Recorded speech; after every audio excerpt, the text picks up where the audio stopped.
and welcome to the inaugural episode of DFO Rundown Insider Edition, presented by Bet365. I'm Irfaan Gaffar, and with me along for the ride each and every Wednesday this hockey season will be a man I've known for a decade, someone that I've worked very closely with, someone who is well-traveled and has covered the NHL extensively for quite some time, my good friend and NHL insider David Pagnotta.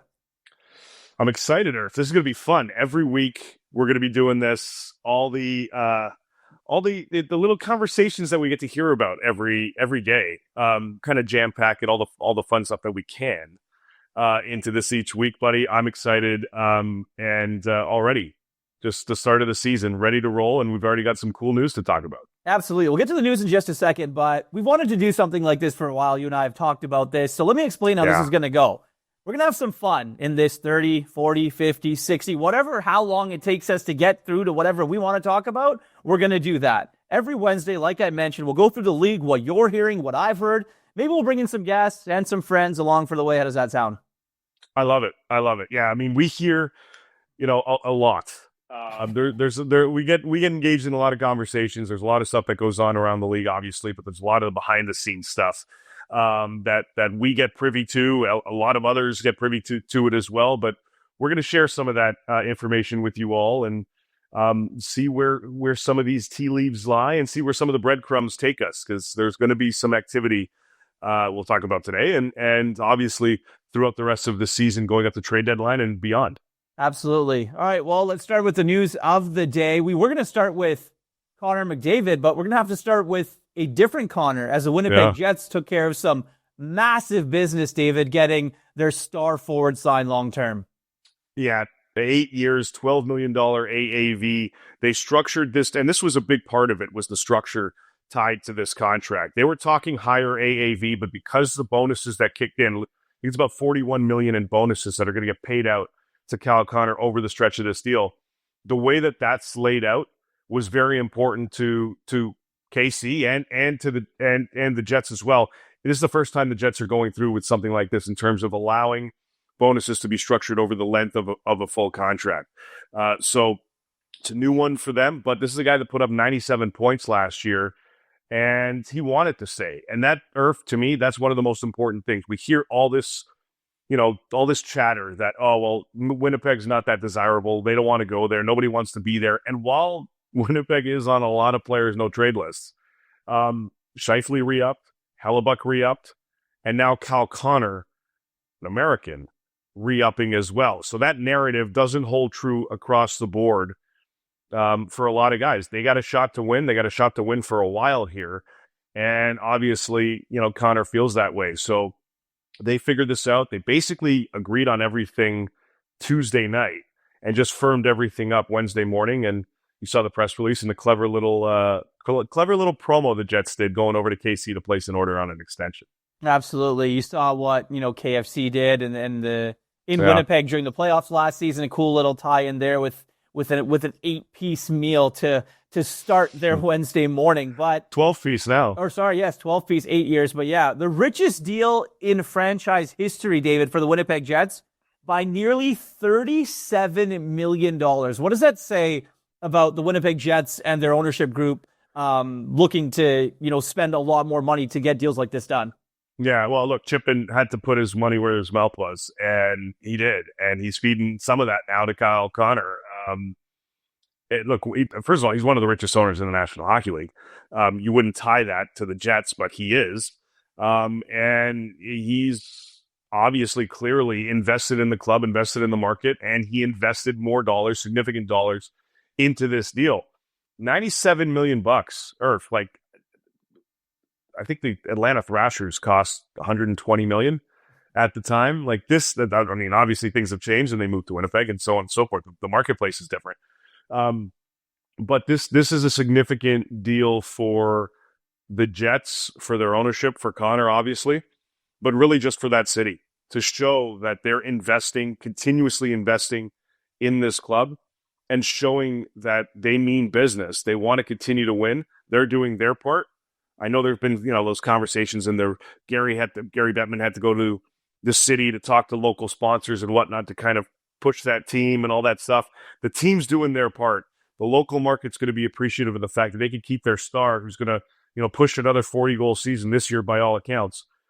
This was a move they almost had to make, but again, almost as importantly as them putting up the money was the fact that Cal Connor wanted to stay there. Yeah.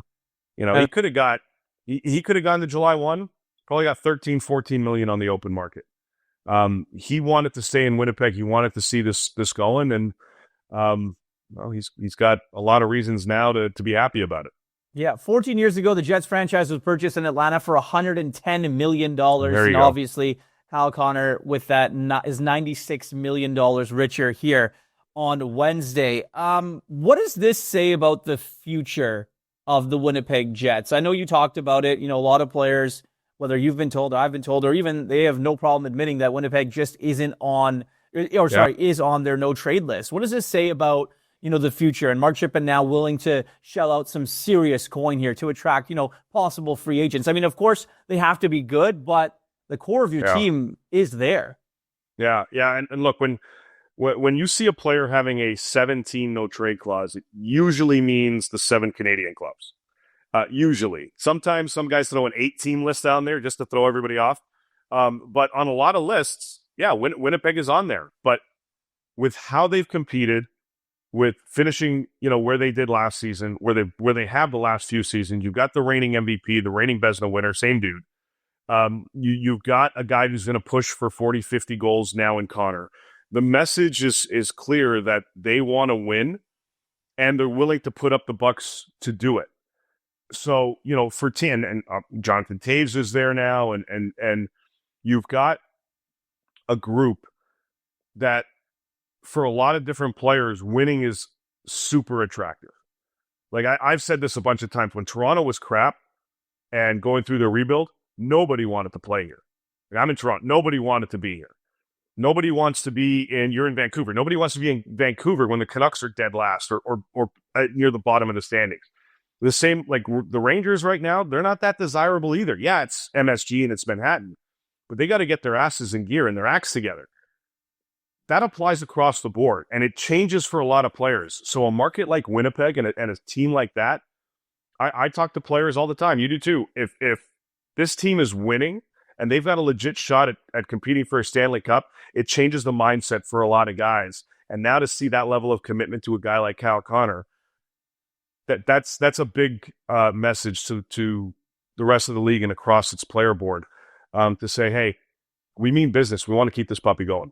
Be a part of this. The Winnipeg Jets won the President's Trophy last year, Dave. 116 points, 5 better than the Washington Capitals, 6 better than the next Western Conference team, and that was the Vegas Golden Knights. So Winnipeg isn't a joke when it comes to actually playing hockey and things like that. So obviously they're looking to build off that momentum of what they had and what they can build. You've got Captain Sirius there now. You've added Kyle Connor to a long-term extension. You've got a core. So exciting times ahead for the Winnipeg Jets, I guess we could say here. And obviously, the players' play is going to have to do the talking, but so far so good in the very early stages of the 2025-2026 season for the Winnipeg Jets. All right, let's go to another team in Canada where we were going to start. Yeah. And that's the Edmonton Oilers, the team that has lost back-to-back Stanley Cup finals to the Florida Panthers, a team that its captain's future was, I don't want to say in question, but maybe in limbo a little bit because no one really knew what was going on except for Connor McDavid and probably his agent. I don't even think the Edmonton Oilers knew until Connor McDavid knew what he wanted to do.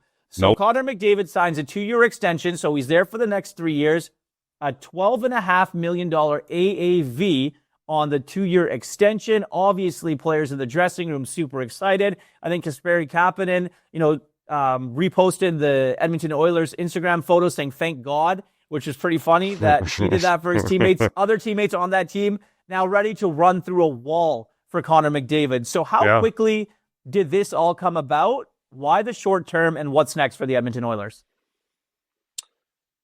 About a week or so ago, 10 days, give or take. Let's go back a little bit. About 2 weeks ago, Judd Moldaver, his agent, was in Edmonton. And they started the conversations there going, listen, we've got an idea of what we're looking at. We'll let you know when we're ready.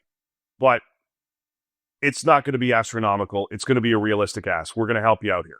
And I think that message was obviously, I mean, first of all, it was well received by the Oilers to say, all right, first of all, take your time, but manageable, solid number. Okay, this makes us feel a little bit better in how we're going to be able to project, a roster moving forward. Connor wasn't lying. The people weren't lying when he woke up on Monday and said, all right, let's do this.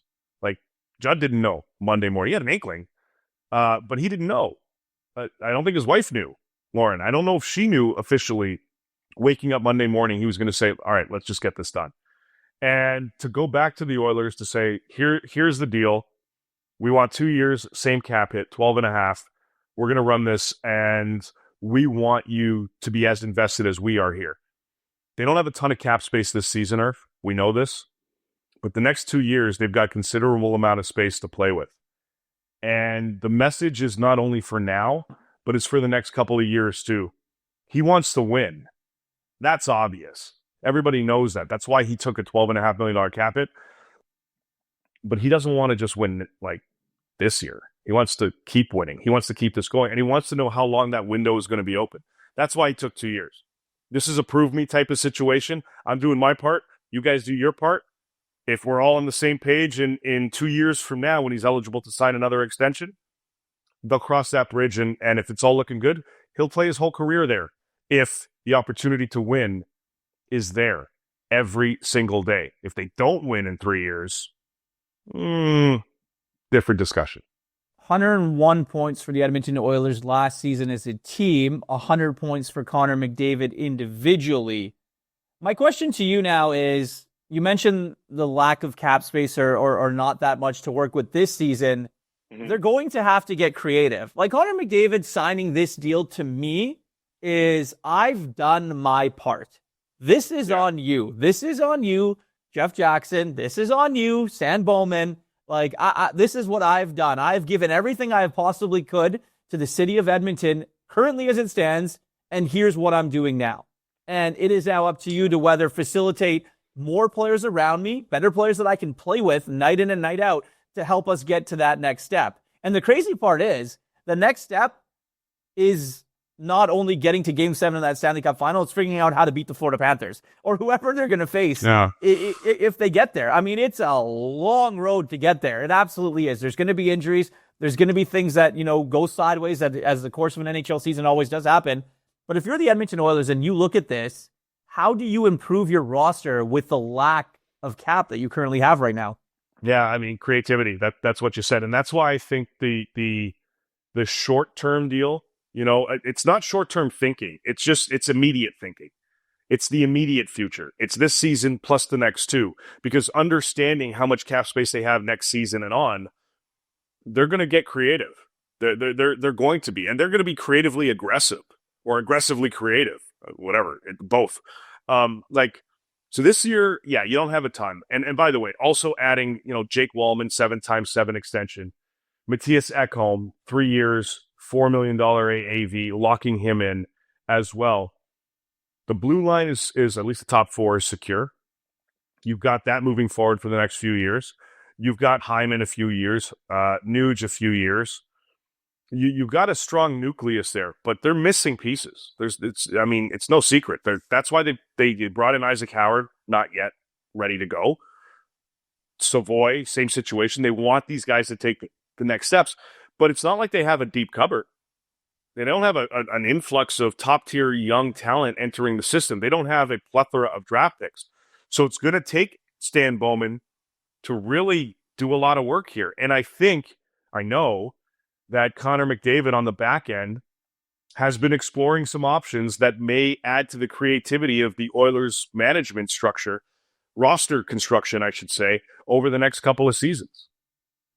You can add AGM to Connor McDavid's name as well as captain as well. But I mean, you can't look at this deal and the way that it was structured and how long it is and say that, Connor isn't going to have a say of what the Oilers are going to do, or at least have a plan. Like, you look at here in Vancouver, for example, Quinn Hughes obviously is going to want a plan as to what is going to happen with his franchise. And Connor McDavid, that story is way different because they've been there. They've reached the mountain, just not the top. Like, they've gone there, exactly. And one was Game 7. Like they were 60 minutes away from, being on the mountaintop. City of Champions again at Edmonton and all of that. And the Gretzky statue. And McDavid can now sit at the table with Crosby and Reinhart and all of them and McKinnon.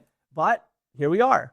So you see that deal. And I just have to think, Dave, that the way that the Edmonton Oilers are looking now, it's, okay, we've got 3 years left. We know where we are now. We've got a lot of good players.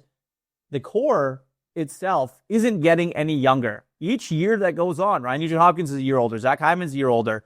I know Connor McDavid and Leon Draisaitl are still relatively young, but definitely in their prime.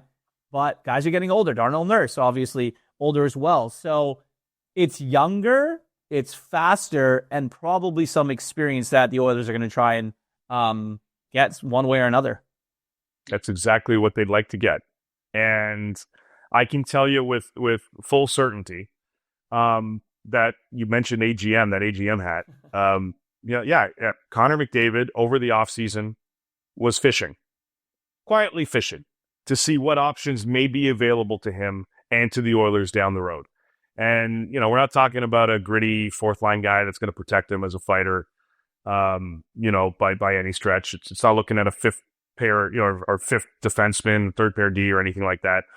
They're going to look to add up front. They're going to look to add to their top six. It may not happen this season because of their restraints with the salary cap, barring significant injury. But I fully expect them to go out next offseason and bring in a legitimate top six threat that complements that roster. Ideally, to play with Connor. But if that doesn't happen, somebody that can slot into that second line. They are going to be active. I know they've been exploring. I could tell you that with all the certainty I've got because I know parties involved. But it's going to take a little bit of time for them to make that happen. And that time, again, it may not happen this season. But part of this 2-year extension reasoning to me, and this, by the way, this is one of the reasons why I thought from the get-go Connor was staying regardless. I didn't anticipate long-term. I thought 2-3 years, maybe 4. He ends up committing to 2. Fine. Let's see what this team does this season and beyond. Even if they win it all this year, that's not the end of the road. That's not like, okay, well, I got the deal done. I signed and we won a championship. Cool. I'm content. That's going to keep going. Or they're going to be very, very interesting to watch next summer, especially. I think that the recruitment at the Olympics is going to be interesting.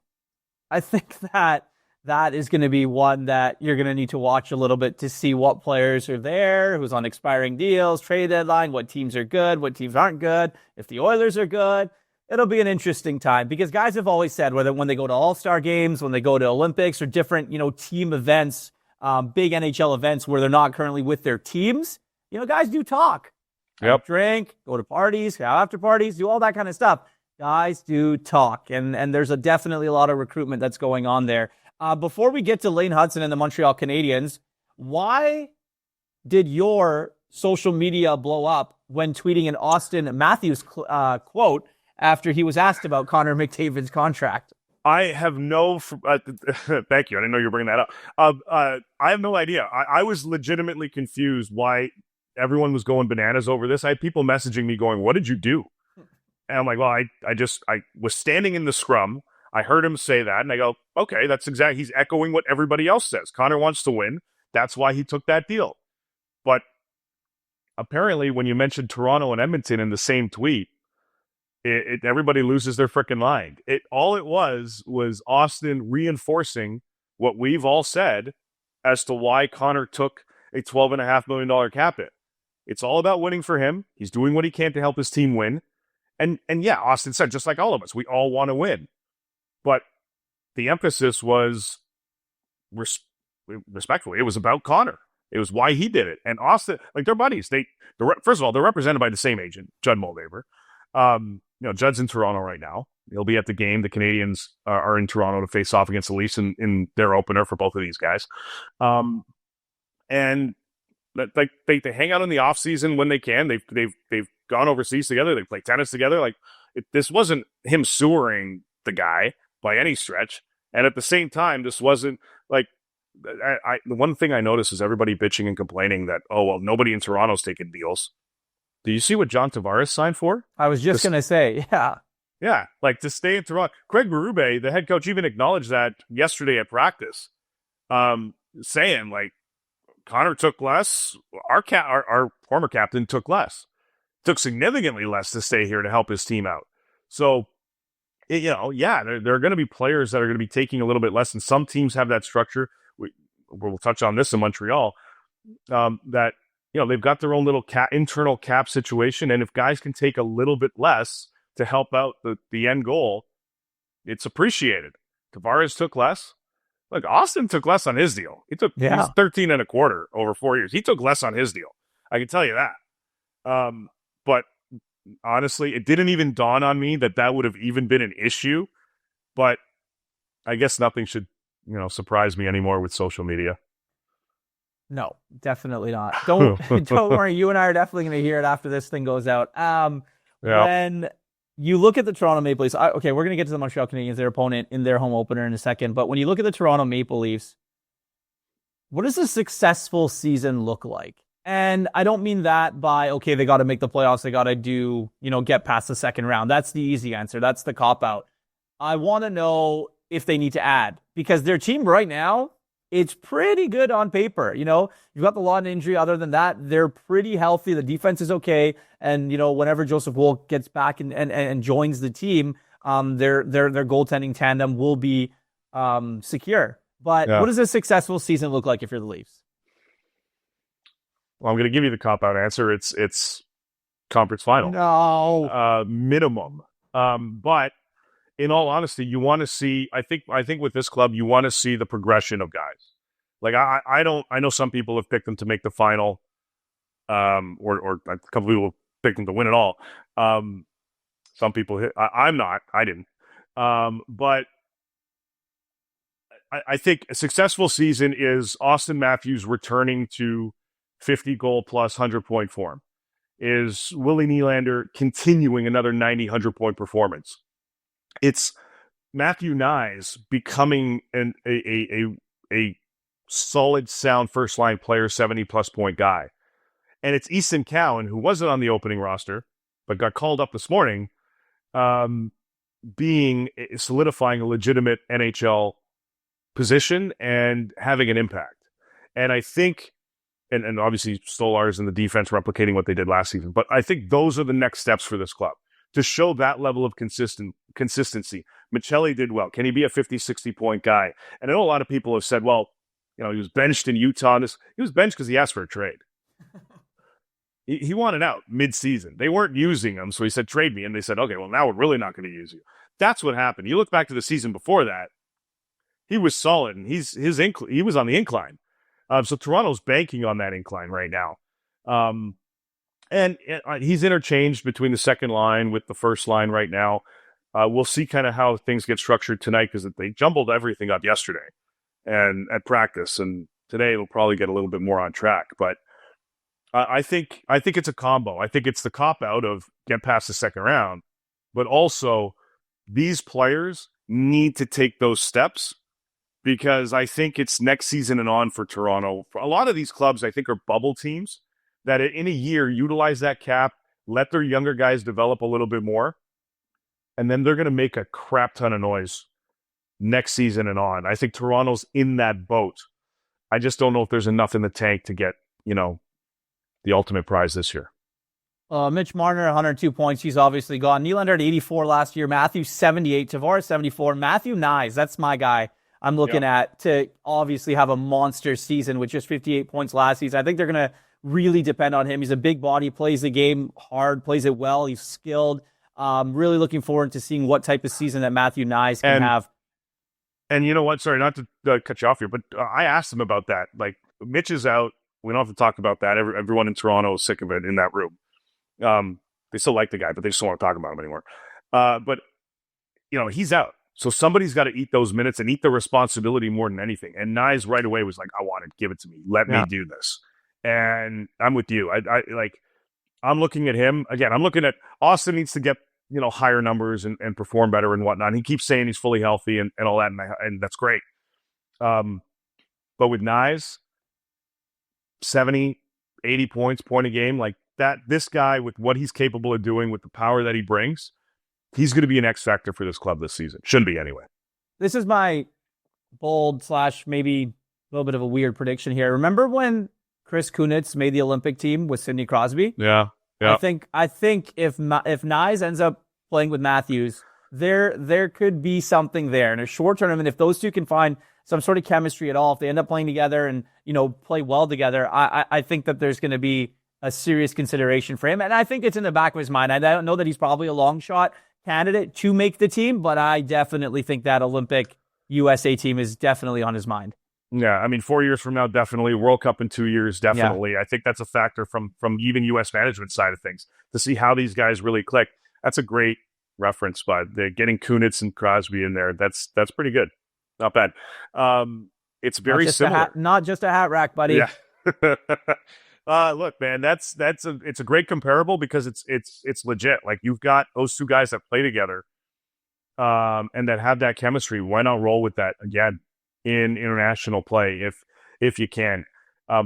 Look, game one for them is today. We'll see how things start to roll for this club. But I think, as we talked about, the X factor for Toronto here, as much as Austin needs to be 50 plus and so on and so on, Matthew Nyes for sure for Toronto. We're not going to bring up Olympics in this next player's name, but Lane Hutson and the Montreal Canadiens.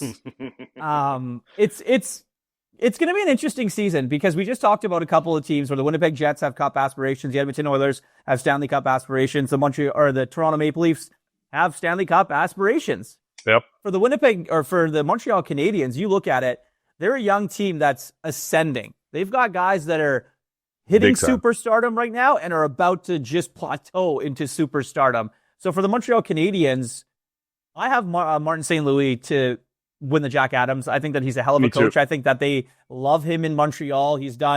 What he's done with that team has been nothing short of incredible. And I think that there's a lot for them to grow on. So let's start with Lane Hutson and the latest with their contract talks.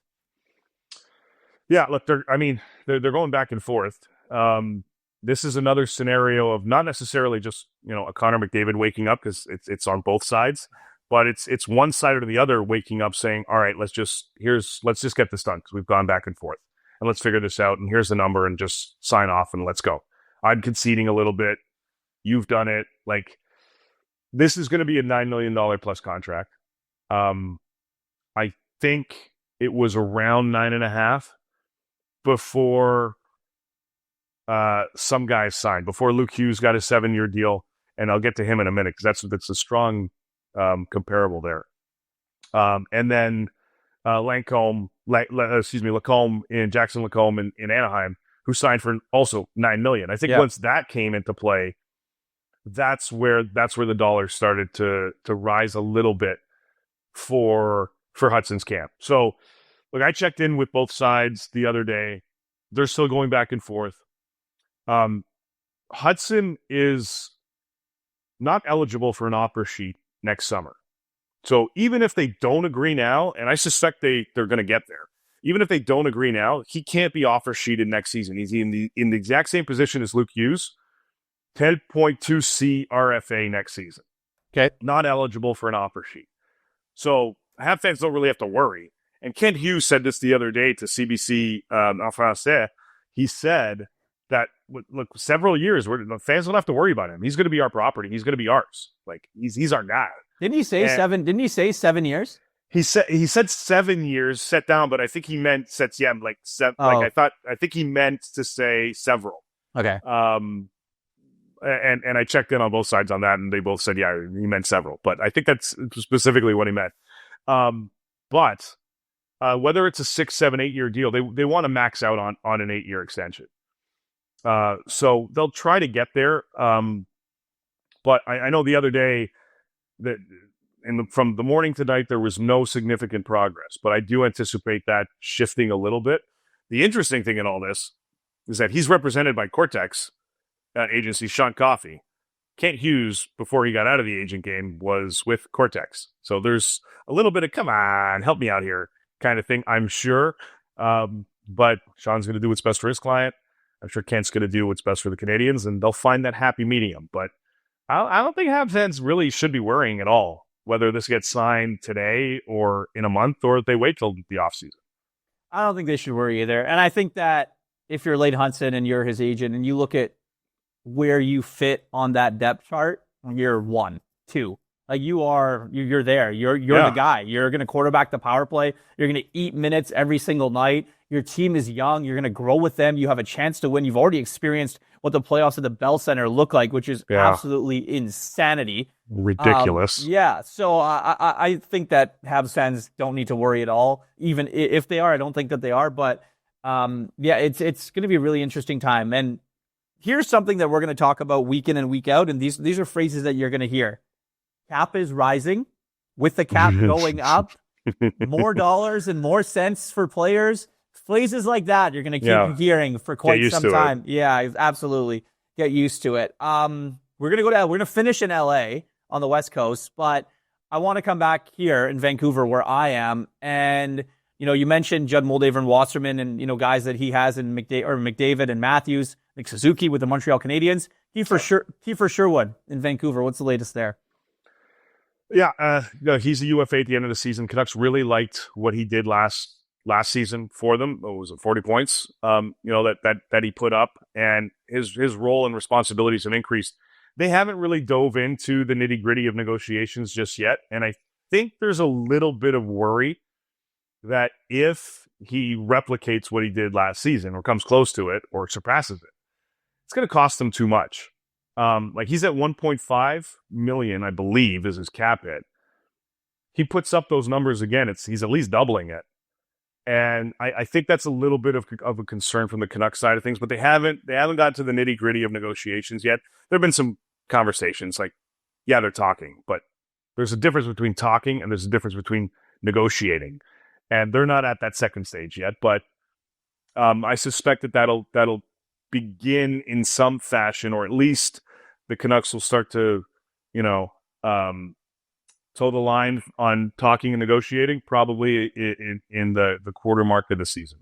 Kiefer Sherwood had 462 hits last season for the Vancouver Canucks. The next highest was Matthew Oliver with 306. So he hit everything he moved. Look, we've talked about it a lot here. Jeff Patterson and I do Rink Wide all the time after each and every Canucks game. And, it's not about him just going to hit people for the sake of hitting. It's the way that he plays the game. You mentioned the 40 points. It's him affecting the game with how smart he is in the offensive zone and the defensive zone with being physical. So it's going to be huge. I mean, the Canucks need him to play well. They need him to replicate what he did last season, if not a little bit more. And I think that, you mentioned the double. It's probably going to be a double and a little bit for Kiefer Sherwood. And someone's going to pay him, even if he gets half as many hits as he got. There are teams out there that can use a guy like Kiefer Sherwood for sure, especially in the postseason, especially if things don't go right here for the Canucks. And we're talking about Kiefer Sherwood at the trade deadline. I think that's going to be interesting too. Yeah, Irf, 100%. This is going to be. There are teams that have him on their radar. Yeah, 100%. It's just a matter of let's see how the season plays out for him and the Canucks before teams try to approach again, and before the Canucks try to really get into the meat of negotiating a contract extension with them. Let me ask you this. You're the guy in Van, so they lose Dakota Joshua, got rid of him, sent him to Toronto here. They can't afford to lose another version, but maybe a little better in Sherwood. I've got to imagine this is part of the worry for the Canucks with respect to Sherwood and his next contract. 100%. And I also think that when you look at the depth of the organization, a lot of those players, they went and won a Calder Cup last year in Abbotsford, and that was great. Guys like Arshdeep Bains, guys like Linus Karlsson, guys like Max Sasson. There's a lot of players that are there yet, but they haven't reached the point of being third or fourth line NHLers. Niels Hoaglander's out 8 to 10 weeks. He had ankle, he had a surgery on his ankle, but he's a guy that's versatile that they can use up and down the lineup. So the Canucks need guys to step up, and they need guys to step up in a big way. And one of the guys that did show that was 18-year-old Braden Coots, who's going to be on the opening night roster. He's going to play in this first NHL game, which will be awesome. But different guys, Jonathan Lekaraki, Tom Willander eventually down the road. Those are players that, the Vancouver Canucks are looking to help lead this franchise.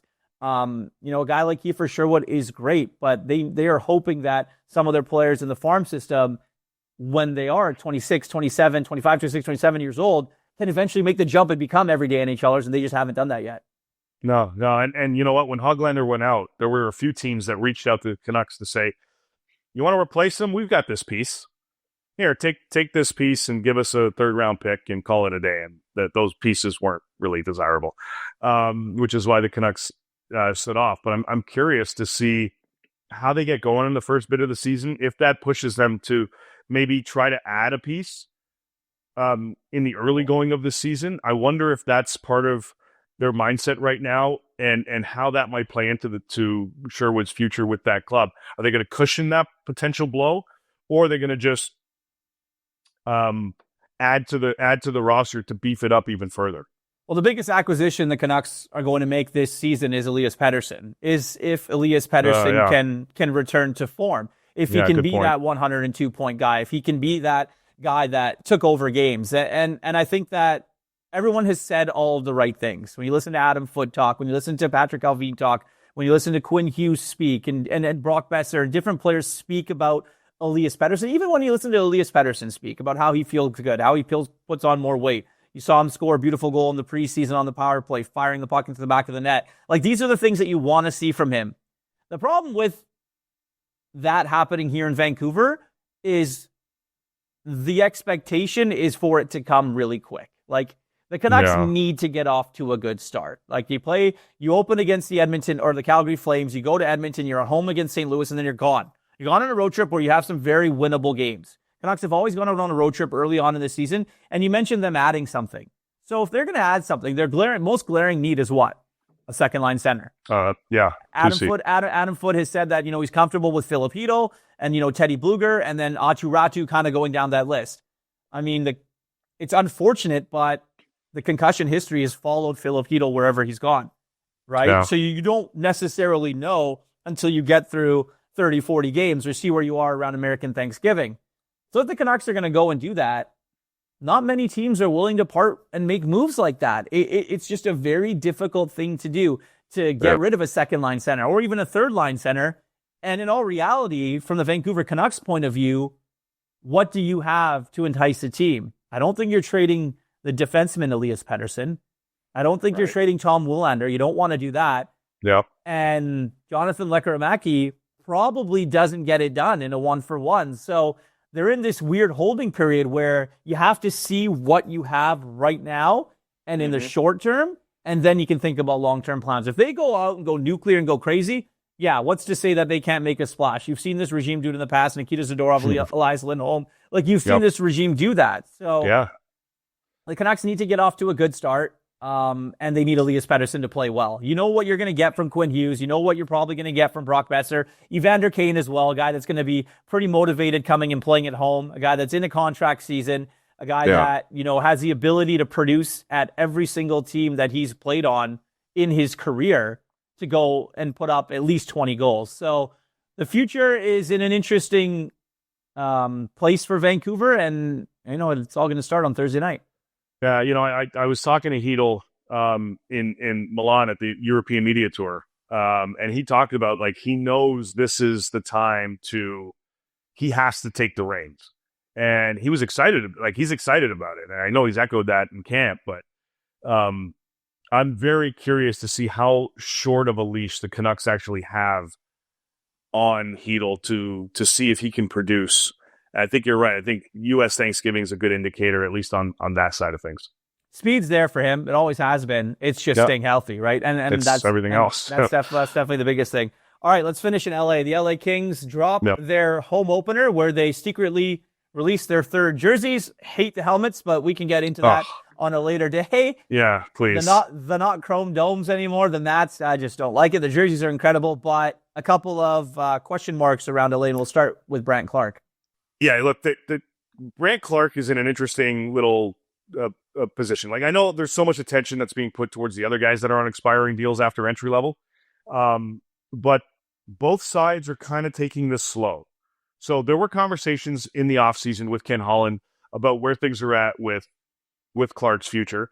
And then they spoke again at the start of the preseason. And I think the consensus was let's just take it slow. Let's see where things are at. Let's see how the season develops, and then we'll get into negotiations. I don't think they're against having, a conversation in the middle of the season. I don't think that's a deterrent. The focus is just on the season. Let's see how he continues to develop. Let's see if he takes that game to the next level, because I do anticipate them giving more responsibility to Brandt Clarke. But they view him as a huge piece of their future, and we'll see kind of when they get serious about those conversations. Again, they spoke in the summer. They spoke during camp, but the consensus was, let's take it slow, see how the season rolls out, and then we'll get there. Have the Adrian Kempe talks, negotiations slowed? Will they slow? Will they negotiate in season? What are we thinking there? Yeah, they will. They'll continue. The hope was that this got done Monday, Tuesday, and it didn't, right? But they're still focused on an 8-year extension. They're still trying to get there. It's just the money. And talk to people or on the agent side, player side across the league, they all have the same kind of opinion. Ken Holland likes to grind out negotiations a little bit in some scenarios. And I don't know how much he wants to grind here on Kempe, but he has so far. And we'll see how much longer that's going to go. But this is going to be an $11+ million deal. I kind of see it around 11.5. I think Kyle Connor's $12 million kind of solidifies the plateau of what they could look for. But I certainly see him being in the $11 to $11.5 million range. The goal is still 8 years. That's where we're at. Now, the interesting thing, and this goes back to the money, and I'll use a line that Jordan Schmaltz throws out all the time, especially on X, Twitter, whatever. Yesterday's price is not today's price.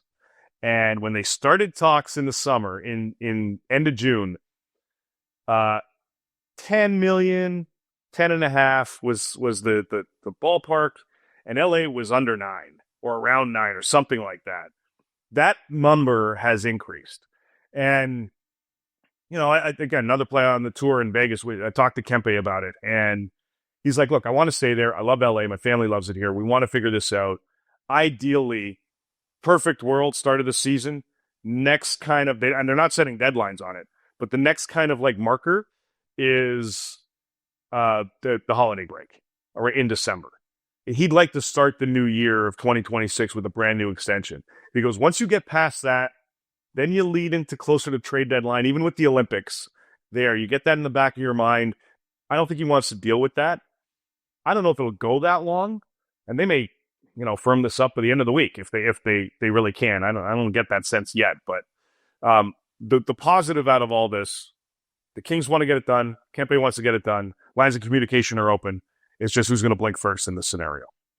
David, great stuff as always. The 2025-2026 NHL season is underway.